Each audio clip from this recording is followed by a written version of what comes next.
இந்த எம்எல்ஏக்களுக்கும் அமைச்சர்களுக்கும் தானே நாம் வாக்கு போட்டோம். அப்படி முதல்வர் பத்திரிகையாளர்களை சந்தித்து இந்த சட்டம் ஒழுங்கு இது தொடர்பான விளக்கங்களை அளிப்பதற்கு பதிலாக 12/3/2026 அன்று தமிழகத்தின் உள்துறை செயலாளர் தீரஜ்குமார், சட்டம் ஒழுங்கு பொறுப்பு டிஜிபி திரு வெங்கட்ராமன், சென்னை மாநகர காவல் ஆணையர் திரு அருண் மற்றும் சட்டம் ஒழுங்கு கூடுதல் டிஜிபி திரு மகேஸ்வர் தயாள் ஆகியோர் பத்திரிகையாளர்களை சந்தித்தார்கள்.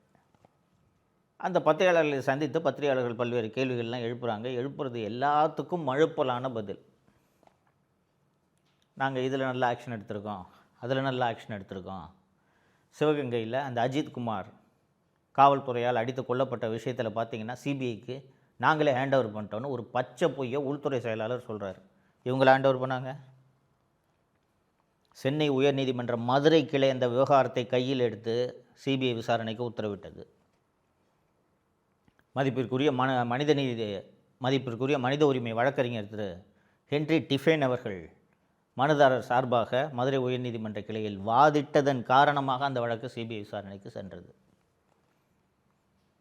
ஆனால் நேற்று உள்துறை செயலாளர் பார்த்தீங்களா, நாங்களே எவ்வளோ வெளிப்படையாக அஜித்குமார் வழக்கை சிபிஐக்கு ஒப்படைச்சிட்டோம், இப்போது கொல்லப்பட்டிருக்கக்கூடிய இந்த ஆகாஷ்ன்ற வழக்கையும் சிபிசிஐடி விசாரிக்குது, சிபிசிஐடி நல்லா விசாரிக்கும் அப்படின்னு சொல்கிறாங்க.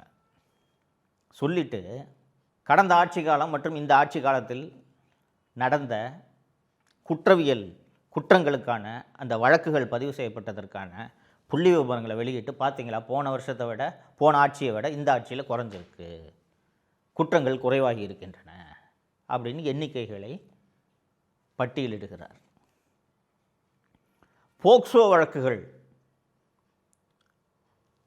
18 வயதுக்கு உட்பட்ட சிறுமிகள், குழந்தைகள் மீதான பாலியல் குற்றங்கள் அதிகரித்திருக்கிறதே இந்த ஆட்சியில் அப்படின்னு ஒரு கேள்வி எழுப்பப்படுகிறது. அந்த கேள்விக்கு உள்துறை செயலாளர், நாங்கள் வழக்குகளை அதிகமாக பதிவு செய்கிறோம், எந்த புகார் வந்தாலும் உடனே பதிவு செஞ்சிடும், பதிவு செய்கிறதுனால அதிகரிக்குது என்று பதில் சொல்கிறார். இந்த ஸ்டாட்டிஸ்டிக்ஸை நம்ம ஒரு அளவுக்கு மீறி நம்ம முக்கியத்துவம் கொடுக்கக்கூடாது. ஸ்டாட்டிஸ்டிக்ஸ் முக்கியம், நம்மளை பற்றி அசஸ் பண்ணுறதுக்கு.